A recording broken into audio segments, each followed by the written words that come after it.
শান্তিনিকেতনের শান্তিভঙ্গ হোমস্টেতে পুলিশের হানা, উদ্ধার 6 মহিলা। রবীন্দ্রনাথ ঠাকুরের শান্তিনিকেতন, যেখান থেকে ছড়িয়ে পড়েছে বাঙালির শিক্ষা ও সংস্কৃতির আলো, সেই পবিত্র ভূমিকে কলঙ্কিত করছে এক শ্রেণীর অসাধু ব্যবসায়ী। রবিবার মধ্যরাতে তালতোড় এলাকায় এক হোমস্টেতে অভিযান চালিয়ে শান্তিনিকেতন থানার পুলিশ উদ্ধার করল 6 জন মহিলাকে, যাদের বেআইনি দেহ ব্যবসায় যুক্ত থাকার অভিযোগ উঠেছে। পুলিশ অভিযান চালিয়ে শান্তিনিকেতন থানার পুলিশ বাহিনী গোপন সূত্রে খবর পেয়ে বোলপুর আমোদপুর রোডের ধারে একটি হোমস্টেতে হানা দিয়ে উদ্ধার করা হয় ওই মহিলাদের।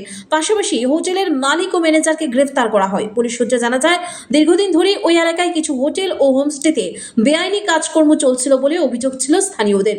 পুলিশের এই উদ্যোগে জনমনে স্বস্তি ফিরে এলেও প্রশ্ন উঠেছে প্রশাসনিক নজরদারির অভাব নিয়ে। গ্রেফতারকৃতদের সোমবার 21শে জুলাই বোলপুর মহকুমা আদালতে তোলা হয়। শান্তিনিকেতন থানার তরফে জানানো হয়েছে, পুরো ঘটনার তদন্ত চলছে এবং এই চক্রে আর কারা জড়িত তা খতিয়ে দেখা হচ্ছে।